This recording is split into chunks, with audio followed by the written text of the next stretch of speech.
రక్షకుడైన యేసు క్రీస్తు దివ్యనామమున కూడి వచ్చిన మీ అందరికీ హృదయపూర్వక వందనాలు తెలుస్తున్నాను. దేవుని మహాకృపను బట్టి ఈ రీతిగా దేవుని సన్నిధిలో చేరి దేవుణ్ణి స్తుతించటానికి, కనపరచటానికి, ఆరాధించటానికి దేవుడు మనకిచ్చే ఈ భాగ్యం ఎంతో గొప్పది. ఎందుకంటే చాలా మందికి ఇట్టి అవకాశం లేదు. దేవుని సన్నిధికి వెళ్ళాలనే ఆశ ఉండ వెళ్ళలేని వాడు కనుక మరి దేవుని సన్నిధికి మనం రాగలుగుతున్నామంటే అది కేవలం దేవుని దయ, దేవుని కృప, దేవుని సంకల్పం. దేవుని దయ మన మీద ఉంది కనుకనే మనం ఇంకా సజీవులమై ఉండి దేవుణ్ణి స్తుతిస్తున్నాం, దేవుణ్ణి కనపరుస్తున్నాం. మన పరిశుద్ధ గ్రంథంలో చాలా చోట్ల దేవుడు చెప్పే మాటలు, ఎవరైనా నన్ను ప్రేమిస్తే నా ఆజ్ఞలు కైకొంటే నేను వారిని దీవిస్తా. దేవుణ్ణి ప్రేమించేవాళ్ళు దేవుని ఆజ్ఞలు కైకొంటారు. ఎవరైతే దేవుణ్ణి ప్రేమించి దేవుని ఆజ్ఞలు కైకొంటారో దేవుడు వారికి వాగ్దానాలు ఇస్తాడు. దేవుడు వాగ్దానం చేస్తే ఆ వాగ్దానాన్ని నెరవేరుస్తాడు. దేవుని వాగ్దానం సంపూర్ణం, పరిపూర్ణం. వాగ్దానం కొరతలుగా ఉండేది కాదు. కనుక దేవుణ్ణి నువ్వు ప్రేమిస్తే నువ్వు దేవునికి ఏం చేస్తున్నావు? నేను దేవుణ్ణి ప్రేమిస్తున్నానండి అని అంటాం. దేవుణ్ణి ప్రేమించని వాళ్ళు ఎవరు చెయ్యొద్దండి అంటే ఎవరు అతను? ఎందుకంటే లోకంలో చాలా మంది దేవుణ్ణి ప్రేమించే వాళ్ళే ఎక్కువ కనపడతారు. దేవుణ్ణి ప్రేమించే వాళ్ళు దేవుని పని చేయాలి. మన సొంత పనులే మనం చేసుకుంటే అది ప్రేమ ఎలా అవుతుంది? కొడుకుని ప్రేమించేవాడు కొడుకుకి కావాల్సింది కూడా చూడాలి. తండ్రిని ప్రేమించేవాడు తండ్రి మాటను గౌరవించేవాడై ఉండాలి. అలాగే మనం దేవుణ్ణి ప్రేమిస్తే దేవుని మాట వినాలి. కానీ మనము మన పనులు చేసుకోవడానికే మనకు తీరుకుంటున్నా. ఈ రోజులను బట్టి చూస్తే మన పనులే మనకి బిజీ అయిపోతున్నాయి. నా పని చేసుకోవటమే నాకు తీరిక లేదండి, ఇక నేను దేవుణ్ణే ప్రేమిస్తాను అనేవాళ్ళు ఉన్నారు. ఒకవేళ దేవుణ్ణి ప్రేమించినా ఆయన చెప్పినవి చేయాలంటే నా వల్ల ఆడైద్దండి అనేవాళ్ళు కూడా ఉన్నారు. అందుకని మన పరిశుద్ధ గ్రంథంలో యేసయ్య పేతురుని పిలిచి, పేతురు ఇదిగో వీళ్ళందరికంటే నన్ను ప్రేమిస్తున్నావా అని అడిగాడు. వీళ్ళందరికంటే ఎక్కువగా నన్ను ప్రేమిస్తున్నావా అని అడిగాడు. ఈ ప్రశ్న మనం వేసుకోవాలి. నీ ఇంట్లో ఉన్న వాళ్ళందరికంటే నువ్వు యేసయ్యని ఎంత ప్రేమిస్తున్నావు? ఇది మనం నేర్చుకోవాలి. అందుకని యేసయ్య పేతురుని అడిగాడు. పేతురు దగ్గర ఆయన శిష్యులు ఉన్నారు, బంధువులు ఉన్నారు, స్నేహితులు ఉన్నారు, ఏమండి భార్యాభర్తలు ఉన్నారు, పిల్లలు ఉన్నారు అనుకుందాం. వీళ్ళందరూ ఉన్నారు. పేతురు యేసయ్య దగ్గర ఉన్నాడు. పేతురు వీళ్ళందరికంటే నీవు నన్ను ఎక్కువగా ప్రేమిస్తున్నావా అని అడిగితే, అయ్యా వీళ్ళందరికంటే నేను నిన్ను ఎక్కువగా ప్రేమిస్తున్నానా లేదో ఇది నీకే తెలుసు అన్నాడు. నీకే తెలుసు అని అంటే అప్పుడు యేసయ్యకు అర్థమైంది, వీళ్ళందరికంటే నువ్వు నన్ను ఎక్కువగా ప్రేమిస్తున్నావని నాకు తెలుసు. అయితే నీవు నా గొర్రెలను మేపు అన్నాడు. మొదటిసారి అడిగాడు, మరలా రెండోసారి కూడా అడిగాడు. పేతురు ఇదిగో వీళ్ళందరికంటే నన్ను ఎక్కువగా ప్రేమిస్తున్నావా అని అడిగాడు. అవును ప్రభువా, నిన్నే ప్రేమిస్తున్నానని నీకు తెలుసు అని అడిగాడు. అయితే నా గొర్రెలను కాయి అన్నాడు. మరలా మూడోసారి కూడా అడిగాడు. మూడోసారి అడిగేసరికి అతనికి ఏమొచ్చింది? కోపం వచ్చింది. ఈ రోజులో చాలా మంది కోపం వస్తుంది. ఏమండి, అతను వ్యసన పడ్డాడు. పేతురు వీళ్ళందరికంటే నువ్వు నన్ను ప్రేమిస్తున్నావా అని మూడోసారి అడిగినప్పుడు కోపం తెచ్చుకున్నాడు, వ్యసన పడ్డాడు. అవును ప్రభువా, నేను నిన్ను ప్రేమిస్తున్నానని నీకు తెలుసు అన్నాడు. అయితే నా గొర్రెలను మనం దేవుణ్ణి ప్రేమిస్తే దేవుని పని చేయాలి. నేను దేవుని ప్రేమిస్తున్నానండి అయితే సరిపోదు. అది మాటే, మాట వేరు, పని వేరు. ఏమండి, అన్నం వండుతా అంటే అన్నం ఉడికిద్దా? ఏం చేయాలి చెప్పండి? ఏం చేయాలి? గట్టిగా చెప్పండి. ఏం చేయాలి? ముందు డబ్బా దగ్గరికి వెళ్ళి, బియ్యం వండి ఆ డబ్బా దగ్గరికి వెళ్ళి ఎంత అన్నం వండాలో అంత బియ్యం కొలిసి తీసుకోవాలి. కొలిసి తీసుకుని దాన్ని చెడుక్కుని మట్టి గట్లు తీసేసి, రాళ్ళు తీసేసి డేక్షాలో పోసుకొని 1-2-3 సార్లు కడగాలి. కడిగి తీసుకెళ్లి పొయ్యి మీద పెట్టి ఉడికిందా లేదా అని కనిపెట్టి, అన్నం ఉడుకు అంటే ఉడకదు మళ్ళీ. అంటే అక్కడ ఎంత ప్రయాస ఉంటుంది. అన్నం వండు అని అంటే అది దానంతటికైతే ఉడకదు. దేవుణ్ణి ప్రేమిస్తున్నానండి అని అంటే సరిపోదు. ఆ ప్రేమను నువ్వు చూపించడం నేర్చుకోవాలి, కనపరచడం నేర్చుకోవాలి. అప్పుడే నీలో దేవుని ప్రేమ ఉందని అందరికీ తెలుస్తుంది. నేను దేవుడు ప్రేమిస్తున్నానని అంటే సరిపోదు. దానిని మనం ఎప్పుడైతే చూపిస్తామో అప్పుడే ఆ ప్రేమకి నిదర్శనం నువ్వు అని నీ వాడు గుర్తిస్తారు, సమాజం గుర్తిస్తుంది. కానీ నేను ప్రేమిస్తున్నా అనే మాటలతో సరిపెట్టుకుంటా పోతున్నాం కాక అలాగా కాకుండా ఎప్పటికైనా మనం పూర్ణ మనసుతో, పూర్ణాత్మతో, పూర్ణ బలంతో దేవుణ్ణి ప్రేమించాలని మనస్ఫూర్తిగా కోరుకుంటున్నాను. చదువుదాం మన పరిశుద్ధ గ్రంథంలో నుండి యోహాను సువార్త 14వ అధ్యాయం 23-24 వచనాలు చదువుదాం. యేసు, ఒకడు నన్ను ప్రేమించిన ఎడల వాడు నా మాట గైకొనును, అప్పుడు నా తండ్రి వాడిని ప్రేమించును. మేము వారి యొద్దకు వచ్చి వారి యొద్ద నివాసం చేతును. నన్ను ప్రేమింపని వాడు నా మాటను గైకొనును. మీరు వినుచున్న మాట నా మాట కాదు, నన్ను పంపిన తండ్రిదే. యేసు, ఒకడు నన్ను ప్రేమించిన ఎడల వాడు నా మాట గైకొను, అప్పుడు నా తండ్రి వారిని ప్రేమించును. మేము వారి యొద్దకు వచ్చి వారి యొక్క నివాసము చేద్దాము. నన్ను ప్రేమింపని వాడు నా మాటను గైకొనడు. మీరు వినుచున్న మాట నా మాట కాదు, నన్ను పంపిన తండ్రిదే. యేసయ్య చెప్తున్నాడు ఇక్కడ, ఒకడు నన్ను ప్రేమించిన ఎడల నా మాట గైకొనును. ఇక్కడ నన్ను ప్రేమించిన ఎడల అంటున్నాడు. ఎవరితో చెప్తున్నాడు ఇక్కడ? ఈ మాట ఎవరితో చెప్తున్నాడు? యేసయ్య తన శిష్యులతో చెప్తున్నాడు. పస్కా పండుగకు ముందు యేసయ్య తన శిష్యులను పిలిచి, మీరు మనమందరం ఒక చోట కూడి భోజనం చేయనట్లు సిద్ధపరచండి అన్నాడు. అంటే ప్రభు బల్ల తెచ్చటం. ఏమండి, సిద్ధపరచండి అని అన్నాడు.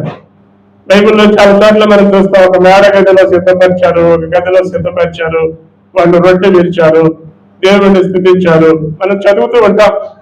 అలాగే ఇక్కడ అదే జరిగింది.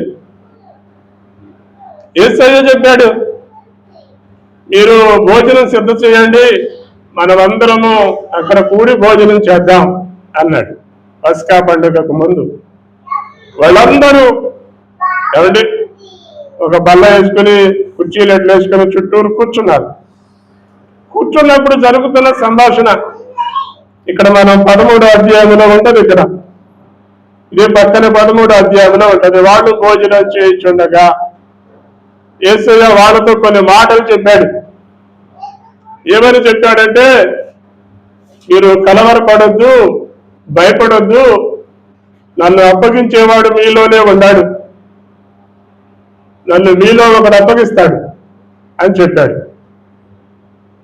నన్ను మీలో ఒకడు అప్పగిస్తాడని చెప్పంగానే నన్నే వద్దులేను, నేను చెప్తాను, నన్ను అప్పగిస్తాడని చెప్పగానే అక్కడ వాళ్ళందరూ భయపడ్డారు, కలవరపడ్డారు. ఎవర్రా ఎవర్రా అని ఒకళ్ళొకరు అడుక్కుంటూ యేసయ్యని అడుగుతున్నారు. యేసయ్యా నేనా నేనా నేనా నేనా అని ఒకళ్ళొకరు అడుగుతున్నారు. ఇస్కరియోతు యోధా వచ్చి కూడా అయ్యా నేనా అని అన్నాడు. ఈ మొక్క నేను ఎవరికిస్తానో వాడే అన్నాడు. అప్పటికే ఇస్కరియోతు యోధాలోకి దురాత్మ వచ్చేశాడు. ఆయన ప్రేరేపించాడు. ప్రేరేపించి ఆయనను అప్పగించడానికి సిద్ధంగా ఉన్నాడు. వీళ్ళందరూ నన్ను వదిలి చెదిరిపోతారు అని అన్నాడు. పేతురు అన్నాడు, నీ కోసం నేను ప్రాణం పెడతా, వీళ్ళందరూ వెళ్ళిపోయినా నేను వెళ్ళిపోను, నీ కోసం నా ప్రాణం పెడతా అన్నాడు. శిష్యుల గురించి చెప్తున్నా, ఏమండి, యేసయ్యా నీ కోసం నా ప్రాణం పెడతా అన్నవాడు యేసయ్య అన్నాడు, పేతురు నువ్వు నేనెవరో తెలియదని 3 సార్లు చెప్తావయ్యా, అది కూడా కోడి కుయ్యక మునిపే అన్నాడు. అంటే కాదయ్యా, నేను నిన్ను వదిలి వెళ్ళిపోను, నా ప్రాణం పెడతాను అన్నాడు. అన్నవాడు ఏమైపోయాడు? ఏమండి, సైనికులు రానే వచ్చారు, యేసు ప్రభువుని పట్టుకున్నారు. పేతురు 3 సార్లు అబద్ధమాడాడు. ఆయనెవరో నాకు తెలియదు, ఆయనెవరో నాకు తెలియదు, ఆయనెవరో నాకు తెలియదు. 3 సార్లు అబద్ధమాడాడు. అక్కడ ఈ సన్నివేశం అది జరుగుతుంది. వాళ్ళతో చెప్తున్న మాటలు ఎక్కడ మనం చదువుతున్నాం. అందుకని యేసయ్య చెప్తున్నాడు ఈ మాటలో. ఏమని చెబుతున్నాడు? ఒకడు నన్ను ప్రేమించిన ఎడల వాడు నా మాట వింటాడు. దేవుణ్ణి నువ్వు ప్రేమిస్తే నువ్వు దేవుని మాట వింటావు. మనం ఎవరినైతే ప్రేమిస్తామో వాళ్ళ మాట వింటాం. నువ్వెవరిని ఎక్కువగా ప్రేమిస్తావో ఎక్కువగా ఆ పనే చేస్తావు, ఆ మాటలే వింటావు.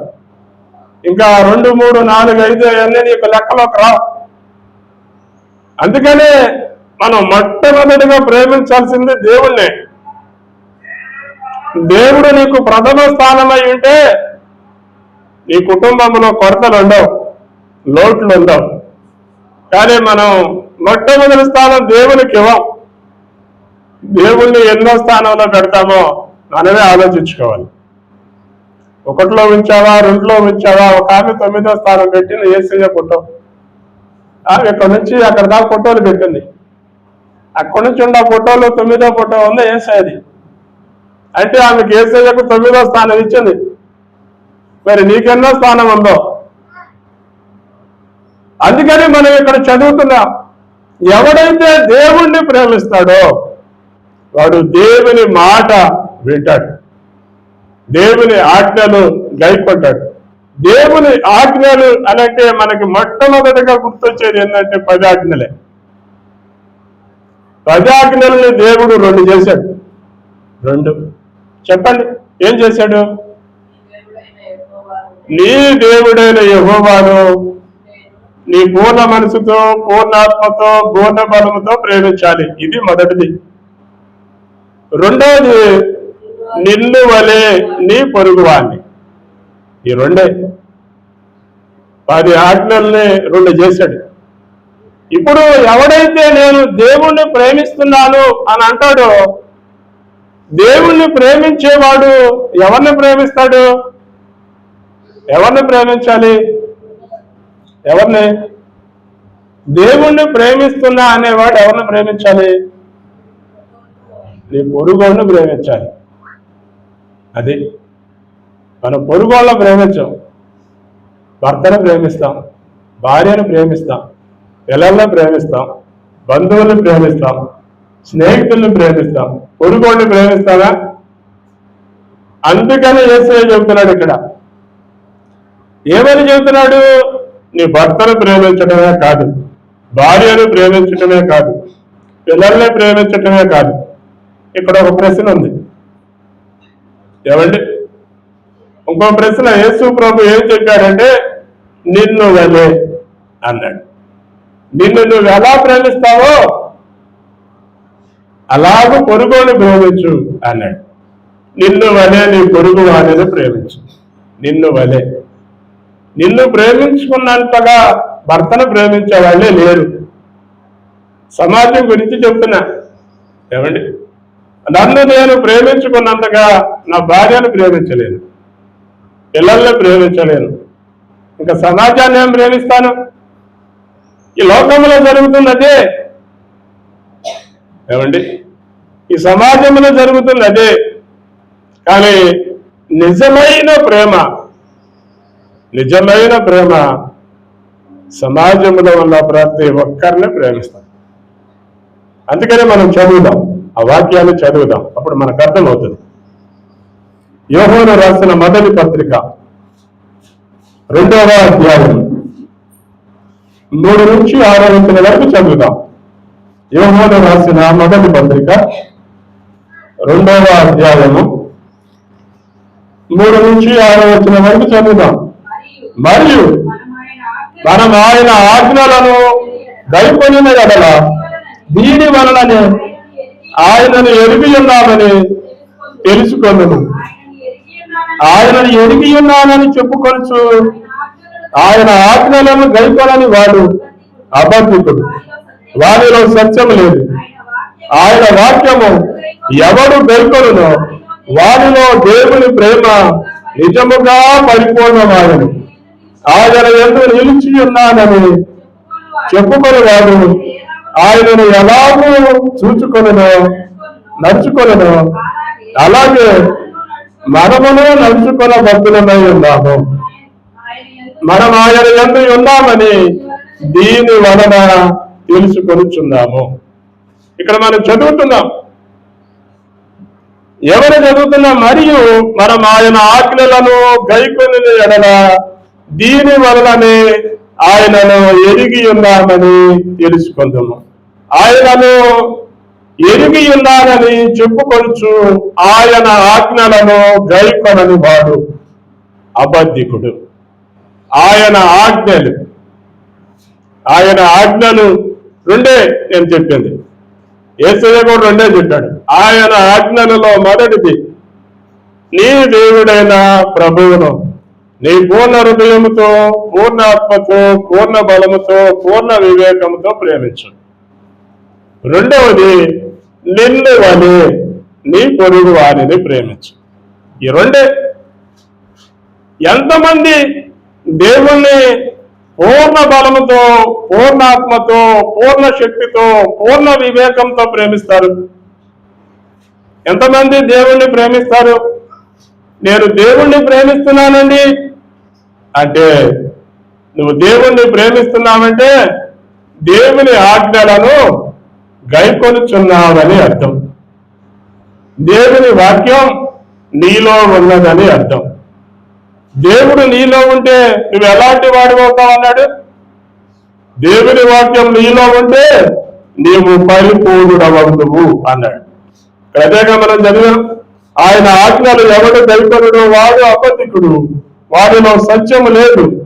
ఆయన వాక్యము ఎవడు గైకొనునో దేవుని ప్రేమ నిజముగా వారిలో పరిపూర్ణమాయను. దేవుని ప్రేమ నీలో పరిపూర్ణం, సంపూర్ణంగా ఉంటది. దేవుని ప్రేమకు హద్దులు ఉండవు, కొలతలు ఉండవు. తెలుసా? దేవుని ప్రేమకు హద్దులు ఉండవు, కొలతలు ఉండవు. దేవుడు అందరినీ ప్రేమించాడు. పాపుల్ని ప్రేమించాడు, దుర్మార్గుల్ని ప్రేమించాడు, హంతకుల్ని ప్రేమించాడు. ఏమండి? యేసయ్య దగ్గరకు ఎవరిని వచ్చినా ఆయన తోసేలా, ఆయన నెట్టేలా. కానీ మనం ఎవరిని ప్రేమిస్తాం? మన ప్రేమ ఎలా ఉంటుంది? మనం ఒకసారి క్వశ్చన్ చేసుకుంటే అర్థమవుతుంది. మనకి ఇంట్లో 2 పిల్లలుంటేనే ఆ ప్రేమ వ్యత్యాసం కనపడుతుంది. వ్యత్యాసం కనపడింది. ఇద్దరిని ఒకలాగా ప్రేమించలేని తల్లిదండ్రులు ఉన్నారు ఈ లోకంలో. అలాంటిది యేసయ్య మనతో చెప్తున్నాడు ఈ మాట. నిన్ను నువ్వు ఎలా ప్రేమిస్తావో, నిన్ను నీవు ఎలా ప్రేమించుకుంటావో అలానే నీ పొరుగు వారందరినీ ప్రేమించు. ఇది ఆజ్ఞ. కానీ ఈ రోజుల్లో చాలా మందిలో ఇది కనపడదు. దేవుడు నీలో ఉంటే నువ్వు దేవుని మాట వింటావు. దేవుడు మొట్టమొదటిగా మనలో ఉండాలి. మనలో లేడు. మనలో లేకపోతే మనలో దేవుడు పనిచేయడు. మనుషులో ఇద్దరే ఉంటారండి. ఉంటే దేవుడు ఉండాలి, లేకపోతే దెయ్యం ఉండాలి. ఈ రెండే ఉంటాయి. ఈ రెండింటిని బట్టే మనిషి తన స్వభావాన్ని చూపిస్తాడు, తన ప్రవర్తన చూపిస్తాడు, తన జీవితాన్ని చూపిస్తాడు. నీలో దేవుడుంటే నువ్వు ఎలా ఉంటావు, నీలో దేవుడు లేకపోతే ఎలా ఉంటావు మనకు అర్థమైపోతుంది సమాజంలో. మరి ఎంతో మందిని చూస్తున్నాం. దేవుడు ఉన్నవాడు ఎలా ఉంటాడు, దేవుడు లేనివాడు ఎలా ఉంటాడు మనకు అర్థమైపోతుంది. ఇదే మన పరిశుద్ధ గ్రంథంలో ఎలీషా అనే ప్రవక్త షూనేమి పట్టణానికి పోయే అలవాటు ఉంది. అక్కడ గనురాలైన స్త్రీ మనకు తెలుసు కదా. ఆమెకు కుమారుడు లేకపోతే కుమారుడు ఇచ్చాడు. ఆ కుమారుడికి జబ్బు వస్తే చచ్చిపోయాడు. ఏనండి, కుమారుడికి జబ్బు వచ్చి చచ్చిపోయాడు. చచ్చిపోతే ఆమె విశ్వాసంతో దేవుని సేవకుని ఇంటికి తెచ్చుకుని చచ్చిపోయిన తన కుమారుణ్ణి బ్రతికించుకున్న ఆమె దేవుడంటే భయం కలిగి భక్తి కలిగి బ్రతుకుతుంది. దేవుని సేవకుడు ఆమె ఇంటికి వచ్చాడు.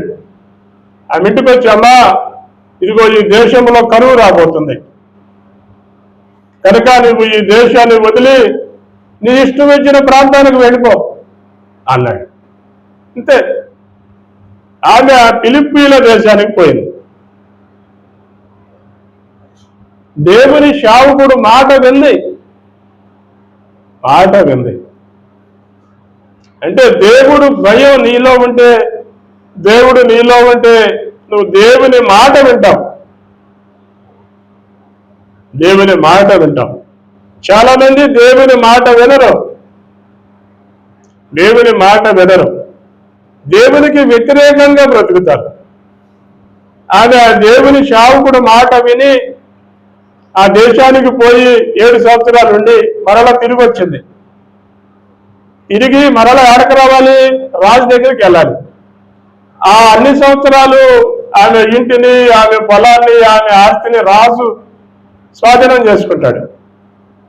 చేసుకుని దానిలో సాగు చేస్తారు, ఖాళీగా ఉంచడం.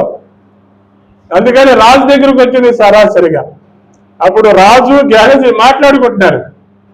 మీరు ఇంటికి వెళ్ళాక మొదటి రాజుల గ్రంథంలో ఉంటుంది, 2 రాజుల గ్రంథం 4వ అధ్యాయం నుంచి ఉంటుంది. మీరు ఇంటికి వెళ్ళాక చదవండి. ఏమండి, ఇంటికి వెళ్ళాక చదవండి. ఇక్కడ రాజు గ్యాలజీ మాట్లాడుకుంటున్నారు. రాజు అన్నాడు గ్యాలజీతో, గ్యాలజీ మన గురువు గారు చేసిన అద్భుతాలు చెప్పు, ఆయన చేసిన ఆశ్చర్య కార్యాలు చెప్పు, ఒకసారి వింటా అన్నాడు. అంటే అప్పుడు ఈ స్త్రీ గురించే చెబుతున్నాడు.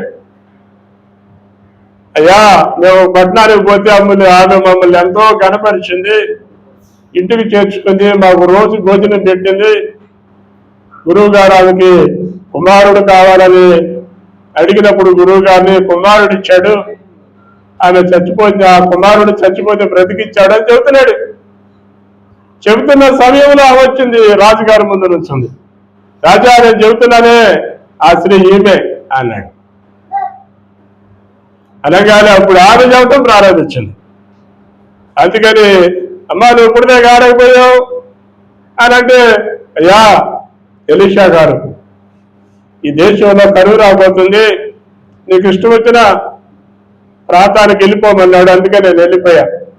మరలా నా ఇంటిని నా ఆస్తిని నాకు ఇప్పించాలని నీ దగ్గరికి వచ్చా అన్నాడు. అనగానే ఆయన అన్నాడు రాజు, ఈమె ఇంటిని ఈమె ఆస్తిని నీకు ఇచ్చేయండి, ఈమెకున్న పొలంలో ఎంత పంట అయితే పండిందో ఆ పంట పొలం అంతా ఆమెకి ఇచ్చి పంపించాడు. దేవుని మాటను వింటే దేవుని దీవెనలు నీ ముందుంటాయి.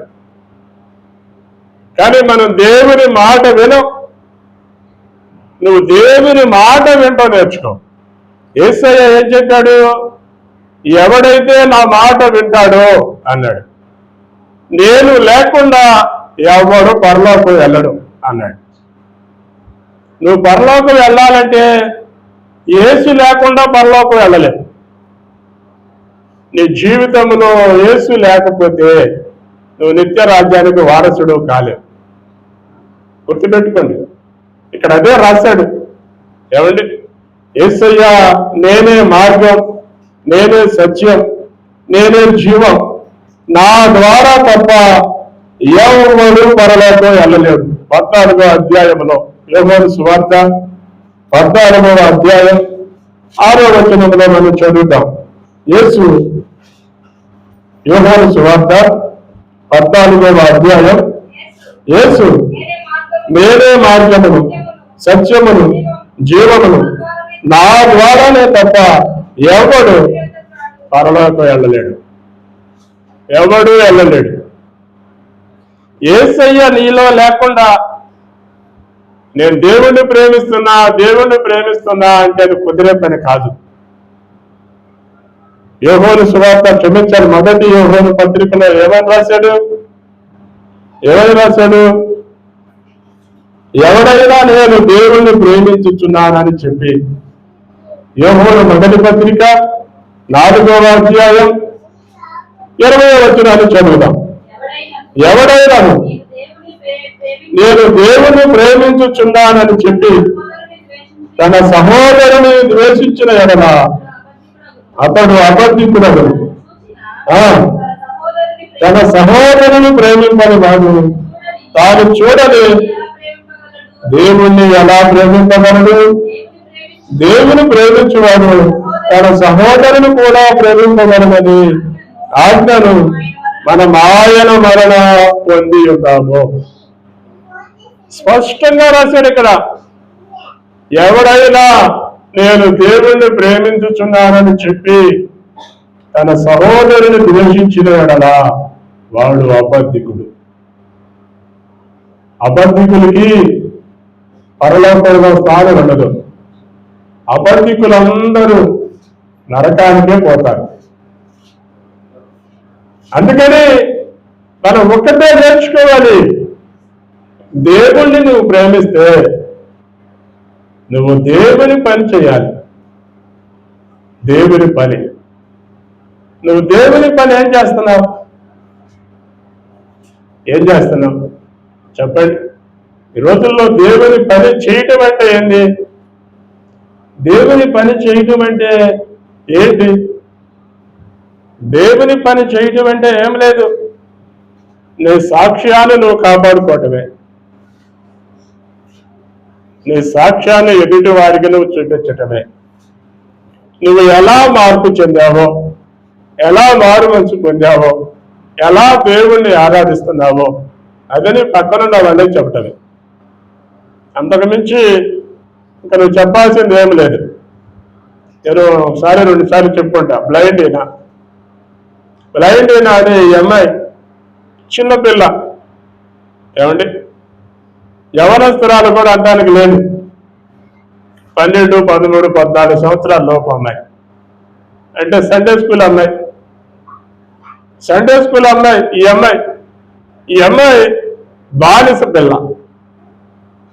అక్కడున్న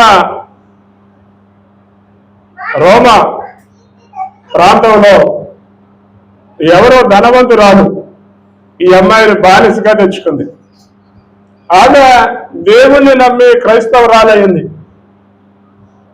ఈ అమ్మాయి కూడా తన యజమానురాలను చూసి విశ్వాసంలో బలపడుతుంది. ఆ అమ్మాయికి బైబిల్ తెలియదు, వాక్యం తెలియదు. ఆ రోజుల్లో బైబిల్ కొనాలంటే సామాన్యం కాదు, బైబిల్ కొనలేరు, తెలుసా మీకు? ఇప్పుడంటే బైబిల్ని ప్రతి ఒక్కరి చేతికి దేవుడిచ్చాడు, ఆ రోజుల్లో లేదు. ఎవరో ఒకరు, అదైనా బైబిల్ మొత్తం ఉండదు, ఏయో కొన్ని పుస్తకాలు ఉంటాయి, కొన్ని పుస్తకాలు అవి తెచ్చుకుని ఏమంటే భద్రంగా దాచిపెట్టుకుని వాటిని చదువుకుంటూ బలపడుతూ ఆత్మలో ఎదుగుతూ ఉంటారు. మరి ఈ అమ్మాయికైతే ఏం తెలీదు. వాళ్ళున్న పాస్టర్ గారు చెప్పే వాక్యం ఉంటుంది, వాళ్ళ జీవితాలు చూసి భక్తి నేర్చుకుంటుంది. మరి వీళ్ళందరినీ అక్కడున్న రోమా ప్రభుత్వం కొట్టుకుంది. కొట్టుకున్నప్పుడు వీళ్ళందరూ ధైర్యంగా ఉన్నారు. ఈ అమ్మాయి సన్నగా ఉంది, గాలి కొడితే ఎగిరిపోయేటట్టు ఉంది. వాళ్ళందరూ అనుకున్నారు మనం ధైర్యంగా ఉంటాం, ఆ అమ్మాయి ధైర్యంగా ఉండిద్దో ఉండదో, నిలబడదో అని వాళ్ళందరూ అనుకున్నారు. అనుకునేసరికి వాళ్ళు పెట్టే చిత్రహింసలు, ఏమండి, దెబ్బలు చాలా భయంకరంగా ఉన్నాయి. ఆ దెబ్బలకి, ఆ చిత్రహింసలకి చాలా మంది వెళ్ళిపోయారు, నేను దేవుడిని నమ్మను. కొంతమంది అట్లాగే చచ్చిపోయారు. ఇక ఈ అమ్మాయిని కొట్టకుండా వాళ్ళు ఎలా చంపుతున్నారో చూపిస్తున్నారు. ఈ అమ్మాయి దగ్గరుండి వాళ్ళు చూసి భయపడిపోతుంది. భయపడిపోయి దేవుని సన్నిధిలో ప్రార్థన చేసుకుని ధైర్యంగా నిలబడుతుంది. ఈ అమ్మాయిని కొరడాలు తీసుకుని ఒళ్ళంతా కొట్టారు. ఒళ్ళంతా కొడితే అక్కడున్న వాళ్ళు చచ్చిపోయింది అని అనుకున్నారు. ఆ అమ్మాయిని కొట్టి కొట్టి కొట్టి కొట్టి కొట్టిన వాళ్ళకు నొప్పి వచ్చింది. కొట్టిన వాళ్ళకు నొప్పి వచ్చింది. ఆ అమ్మాయి చచ్చిపోలే. ఏంద్రా, ఈ అమ్మాయిని ఎంత కొడుతున్నా కూడా చావట్లేదేంది అని అనుకున్నారు. అనుకుని కట్టెలు పెట్టి, కట్టెలకు లుప్పట్టించి అటు మీద నుంచే పెట్టారు. అందరూ చూస్తున్నారు, అయినా కూడా కాలిపోట్లేదు. ఆశ్చర్యం, కొన్ని వేల మంది చూస్తున్నారు. స్టేడియంలో జరుగుతుంది ఇదంతా. ఈ అమ్మాయిని అట్లా చేసినా కూడా ఆ అమ్మాయి చచ్చిపోట్లేదు. కొన్ని మృగాలు ఆ అమ్మాయి మీద వదిలారు. మృగాలు ఆ అమ్మాయిని తొక్కితే ఆడ పడిపోయి ఉండేసరికి ఇప్పుడు చచ్చిపోయింది అనుకున్నారు, అయినా కూడా చచ్చిపోలే. ఏందండి అసలు? వీళ్ళేమో సన్నపిల్ల, బక్కపిల్ల, గాలి కొడితే ఎగిరిపోయింది, చచ్చిపోయింది అనుకున్నారు. వాళ్ళు అలసిపోతున్నారే కానీ ఆ అమ్మాయి చచ్చిపోట్లా. ఏం చేయాలో అర్థం కావట్లేదు. మృగాలు తొక్కినా కూడా ఆ అమ్మాయి చావలా. లాభం లేదు. సింహాలను తీసుకొచ్చి ఈ అమ్మాయి మీద వదులుదాం. ఏమండి, కొన్ని సింహాలను తెచ్చారు, ఒక 20 సింహాలని, ఆకలితో ఉన్న సింహాలు తెచ్చి ఆ అమ్మాయికి వదిలేశారు. ఆ అమ్మాయిని ఒక చెక్క కొయ్యకు పెట్టి కట్టేశారు. సింహాలను ఆ అమ్మాయి మీద వదిలితే ఆ సింహాలన్నీ, ఆ అమ్మాయి అక్కడ నుంచుంటే ఆ సింహాలన్నీ ఆ అమ్మాయి చుట్టూ కూర్చొని, జనాలుగా కొరడ వాళ్ళందరికీ అర్థం కావట్లేదు. ఏంద్రా, కొన్ని రోజుల నుంచి వాటికి ఆహారం లేదు, ఏంది ఈ అమ్మాయి ఇట్లా ఉన్నా కూడా ఈ తింటలేదు అని చెప్పి ఆ అమ్మాయికి రక్తం ఏమంటే కారేటట్టు ఆ సింహాల ముందు పడేశారు. మరలా అయినా ఆ అమ్మాయిని టచ్ కూడా చేయలే. ఏం చేయాలో వాళ్ళకి అర్థం కాకుండా. దేవుని ప్రేమ నీలో ఉంటే నువ్వు చచ్చిపో, నిన్ను కొడుతున్నా చావు, నిన్ను హింసిస్తున్నా చావు, నిన్ను దూషిస్తున్నా చావు. ప్రాణం ఎవరి చేతిలో ఉంది? నీ ప్రాణం దేవుడి చేతిలో ఉంది. మరి నువ్వెందుకు భయపడతావు? నువ్వెందుకు వెనక్కి వెళ్ళిపోతావు? నువ్వెందుకు దేవుడు అంటే నిర్లక్ష్యంగా ఉంటావు? ఏమండి, ఈ రోజుల్లో చాలా మందికి దేవుని ప్రేమ తెలియటం లేదు.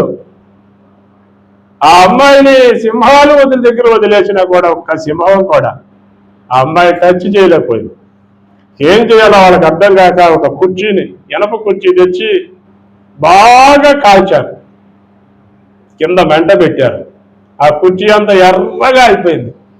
తీసుకొచ్చి ఆ అమ్మాయిని ఆ కుర్చీ మీద కూర్చోబెడితే ఆ వేడికి ఆ అమ్మాయి చర్మం కాలిపోతుంది. అయినా చావటంలా. ఆ అమ్మాయి చచ్చిపోవట్లా, కాలుతున్నా కూడా చావటంలా. ఏం చేయాలో తెలియక కొన్ని దున్నపోతుల్ని తెచ్చారు. దున్నపోతుల్ని తెస్తే ఆ అమ్మాయిని తొక్కినయి అయినా చావటల్లా. ఇసిరి పొడిసి ఏమండి అప్పుడు చచ్చిపోయారు. ఆ అమ్మాయి చావును చూసిన కొన్ని వేల మంది ధైర్యం తెచ్చుకుని యేసే నిజమైన దేవుడు, యేసే నిజమైన రక్షకుడు, మేము దేవుణ్ణి నమ్ముతాం అని కొన్ని వేల మందికి తన సాక్ష్యాన్ని చూపించింది. ఇప్పుడు దేవునికి స్తోత్రం చెప్పండి. అలాంటి సాక్ష్యం నీలో నుంచి రావాలి, నీవు చూపించాలి. దేవుని ప్రేమ నీలో ఉంటే నువ్వు దేనికి భయపడవు, దేనికి దిగులు పడవు, దేనికి వెనకడికి వెయ్యు. కానీ మనలో దేవుని ప్రేమ ఉండదు. మనలో ఉండే ప్రేమ ఎలాంటి ప్రేమ అండి? మనలో ఎలాంటి ప్రేమ ఉంది దేవుడు అంటే? చెప్పండి. నీలో దేవుడు అంటే ఎలాంటి ప్రేమ ఉంది చెప్పండి. నాలో దేవుని ప్రేమ ఇలా ఉందండి, నేను ఇలా ఉంటానండి, ఇలా జీవిస్తానండి, ఇలా వెళ్తానండి అని ఎంతమంది చెప్పగలరు? ఈ బ్లైండ్ అయిన అమ్మాయి చనిపోతే కొన్ని వేల మందికి తన సాక్ష్యాన్ని చూపించి ఏం సమాధానం చెప్పలే, వాళ్ళకి ఏ వాక్యం చెప్పలా. తన మరణం వారిని క్రైస్తవ్యంలోనికి నడిపించాడు. నీ మాట చాలు, ఏమండి, నీ ప్రార్థన చాలు, నీ భక్తి చాలు ఒక వ్యక్తిని మార్చడానికి, క్రైస్తవ్యంలోనికి నడిపించటానికి. ఇంకంతకంటే ఏం కావాలి? కానీ మనలోనే ఆ ప్రేమ లేదు. అందుకనే మనం ఇక్కడ చదివాం. ఏమని చదివాం? మళ్ళీ చదువుదాం. ఏమండి, మొదటి యోహాను పత్రిక 3వ అధ్యాయము 13వ వచనం. యోహాను మొదటి పత్రిక 3వ అధ్యాయం 13వ వచనం. సహోదరులారా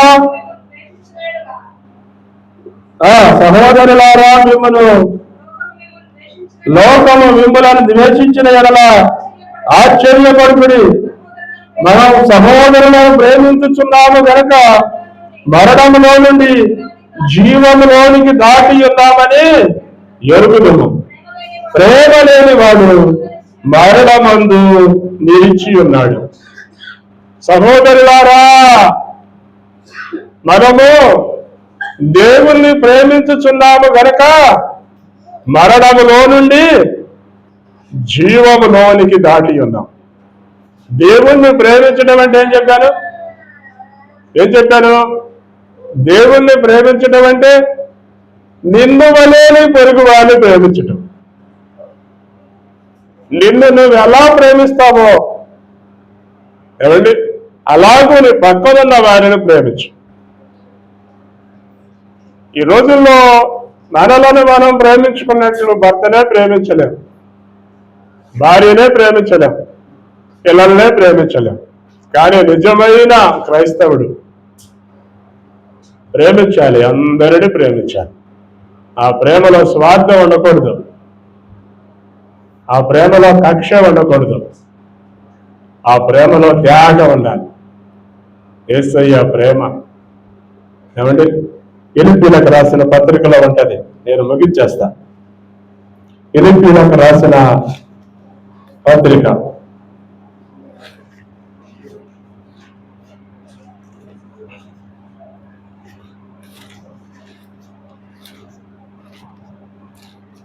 ఫిలిప్పీయులకు రాసిన పత్రిక 2వ అధ్యాయము 9వ వచనం నుంచి 6వ వచనం నుంచి చదువుతాను. 6వ వచనం నుంచి దేవుని స్వరూపము కలిగిన వాడయుండి దేవునితో సమానముగా ఉండుట విడిచిపెట్టకూడని భాగ్యమని ఎంచుకొనలేదు, గాని మనుషుల పోలికగా పుట్టి దాసుని స్వరూపమును ధరించుకొని తను తానే రిక్తునిగా చేసుకున్నాను.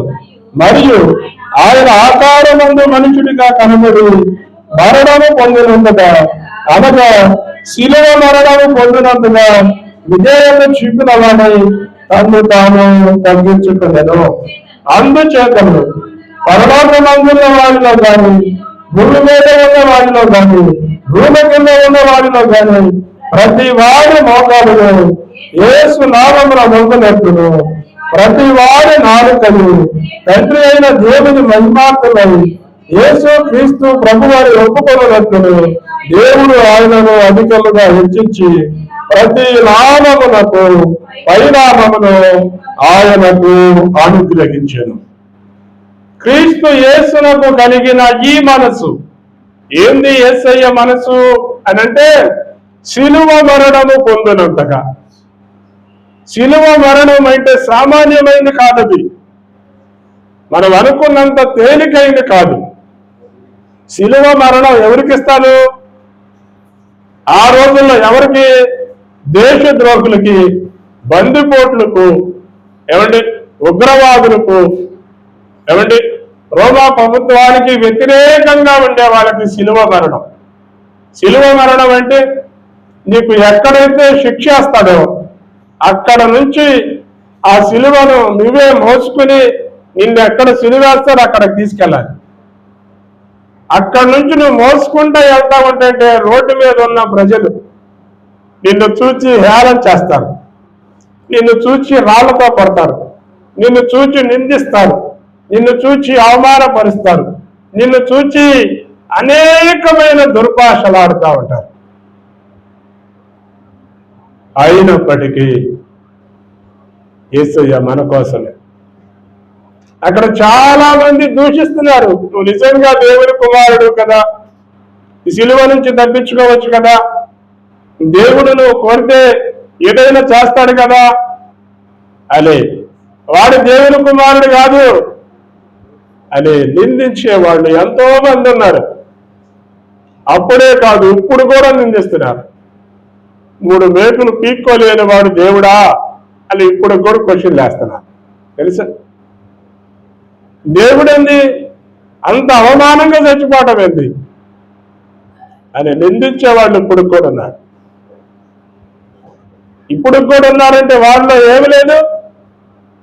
ప్రేమ లేదు, దేవుడు అంటే భయం లేదు.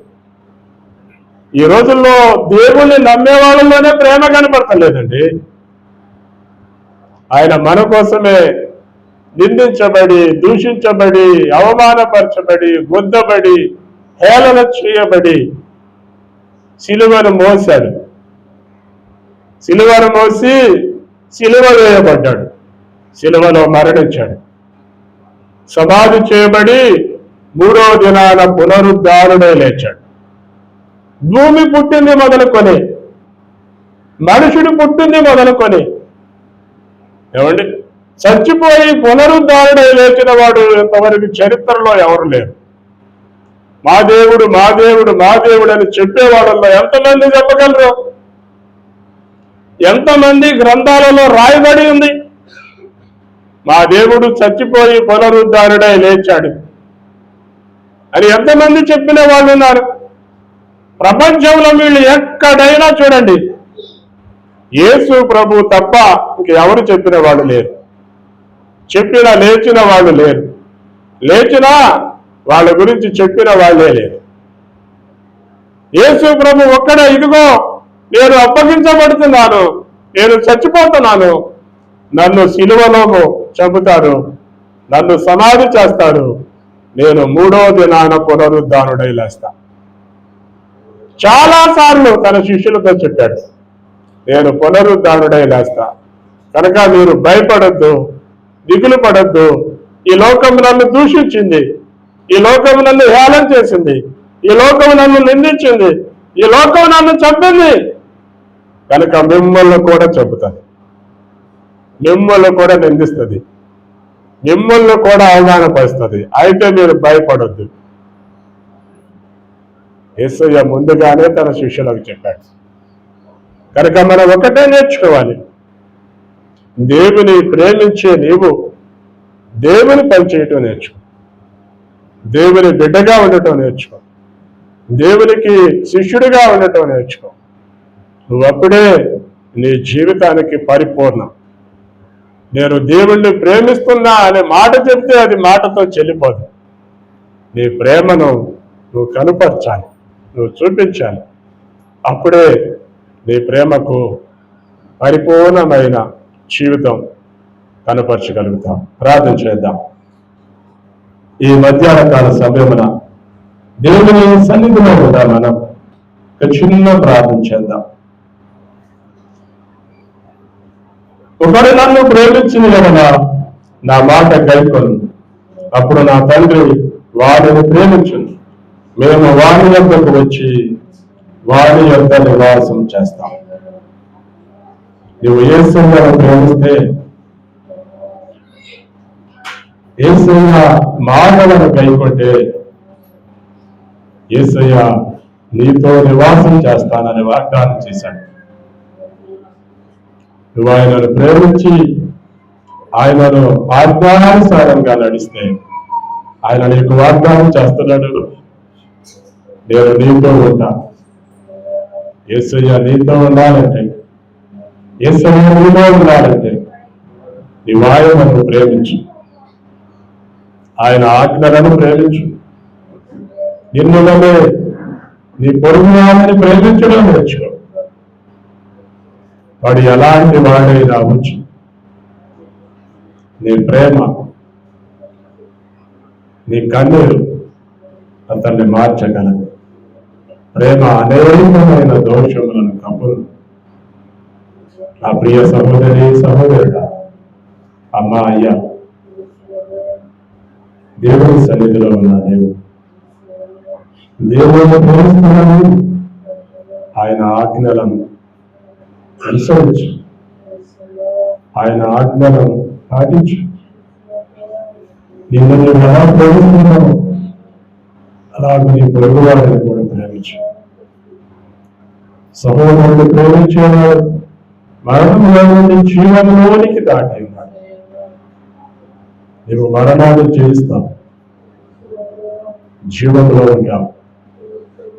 మహాపరిశుద్ధుడైన మా తండ్రి, పరమోన్నతమైన మా ప్రభువా, పరిశుద్ధ తుల్యపాదములకు స్తుతులు స్తోత్రములు వందనాలు చెల్లిస్తున్నాము తండ్రి.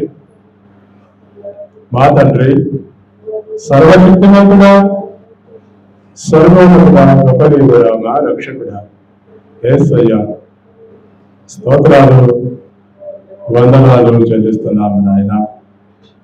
ఈ కాల సమయంలో ఈ వాక్యంలో మాతో మాట్లాడారు ప్రభువా, స్తోత్రాలు వందనాలు చెల్లిస్తున్నాం.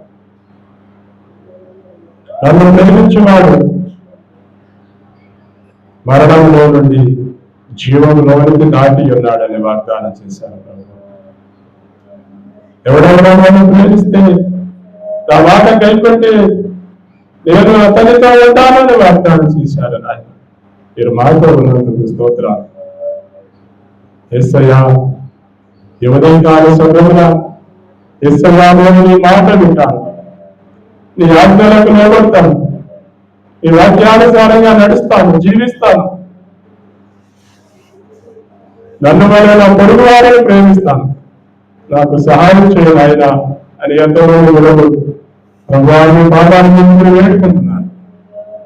వారి పట్ల దయ చూపించిన ఆయన, వారి పట్ల సహాయం చేయదండి. మరణంలో వారిని జీవంలోకి నడిపించిన ఆయన, నిజమైన ప్రేమ అయినా మీ బిడ్డల హృదయాలు స్థిరముగా నూతనముగా పుట్టించండి. సహాయం చేయండి, అనుమతించండి. కూడి వచ్చిన ప్రతి ఒక్కరిని మీరు దర్శించండి, ప్రతి ఒక్కరిని మీరు తాకండి, ప్రతి ఒక్కరిని మీరు దీవించండి. ప్రభువా, నశించుకుని సువర్ణము అగ్నికి పరీక్షించబడినట్లు వివరణ పరీక్షించబడుతుండగా వారిలో ఉన్న వ్యర్థతను తీసేసి వారిలో ఉన్న పరిపూర్ణతను ఆయన మీరు బలపరిచి ముందుకు నడిపించి సహాయం చేయమని సర్వశక్తిమంతుడు సర్వోన్నతుడు గొప్పదేవుడు మా రక్షణ యేసుక్రీస్తు అతి శ్రేష్టమైన నామంలో ప్రార్థించి స్తుతించి అడిగి వేడుకొని నామ ప్రియ పరలోకం తండ్రి. ఆమేన్, ఆమేన్, ఆమేన్.